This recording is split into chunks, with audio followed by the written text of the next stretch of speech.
ছাত্রীদের বিক্ষোভের মুখে পদত্যাগ করলেন যশোর নার্সিং ইনস্টিটিউটের ইনচার্জ খুকুরানী বিশ্বাস। গতকাল রোববার দুপুর 1:45টায় সিভিল সার্জনের কাছে পদত্যাগপত্র জমা দেন তিনি।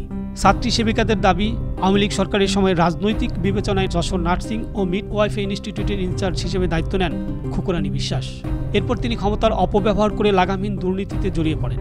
বিশেষ করে শিক্ষার্থীদের বৃত্তি ও খাবারের টাকা আত্মসাৎ ও হেনস্থার অভিযোগ তার বিরুদ্ধে। এ অবস্থায় গণঅভ্যুত্থানে সরকারের পতন হওয়ার পর রবিবার সকাল 9টা থেকে ইনস্টিটিউটের 355 শিক্ষার্থী ক্যাম্পাস অভ্যন্তরে ইনচার্জ খুকুরানী বিশ্বাসের পদত্যাগ দাবিতে বিক্ষোভ শুরু করেন। এক পর্যায়ে তারা খুকুরানী বিশ্বাসকে তার কক্ষে অবরুদ্ধ করে স্লোগান দিতে থাকে। পরে দুপুর 1:30টার দিকে civil surgeon doctor Mahmudul Hasan ও যশোর জেনারেল হাসপাতালের তত্ত্বাবধায়ক ডাক্তার হারুন অর রশিদ নার্সিং ইনস্টিটিউটে যান। এ সময় ইনচার্জ খুকুরানী বিশ্বাস তার পদত্যাগপত্র দেন। এ ঘটনায় সন্তোষ প্রকাশ করেছেন ছাত্রী সেবিকারা। তারা আগামীতে অনিয়ম ও দুর্নীতিমুক্ত ক্যাম্পাস দাবি করেন। এই কলেজের স্টুডেন্ট যতগুলো আছে সবারই একটাই অভিযোগ ছিল, আমরা ইনচার্জের পদত্যাগ চাই।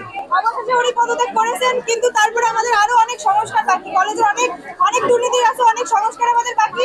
আমরা চাই আমাদের এই পরবর্তীতে যে বা যারা দায়িত্বে থাকবেন আমাদের সেই সংস্কার করবেন, এবং এই যে প্রতিবাদ, অন্যায় বিরুদ্ধে প্রতিবাদ শুরু হয়েছে, এটা যেন সারা জীবন বজায় থাকে। সকাল থেকেই দেখেছেন যে একটা বিষয়, নিরাপত্তার বিষয়, যে অনেকেই কিন্তু আমাদের প্রতি আক্রোশ দেখাইছে, আপনাদের সামনে দেখাইছে।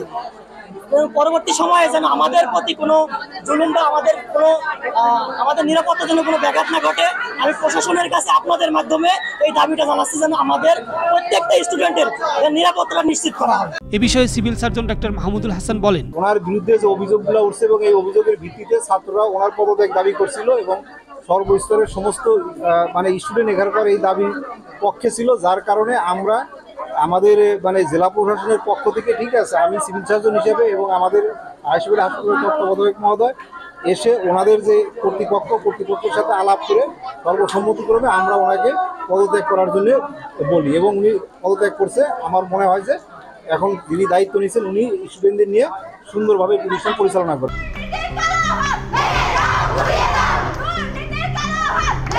ফরিদুল ইসলাম অপু, আনন্দ টিভি, ঢাকা।